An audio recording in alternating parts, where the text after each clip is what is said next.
বিসমিল্লাহির রহমানির রহিম। আল্লাহর নামে শুরু করিলাম।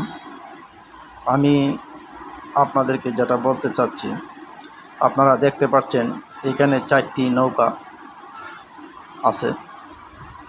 এই 4টি নৌকা অন্যের কোনো সাহায্য ছাড়া এখান থেকে সরার কোনো উপায় নেই।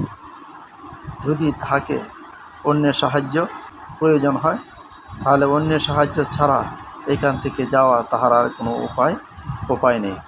তাই আর এইখান থেকে সরতে হলে প্রায়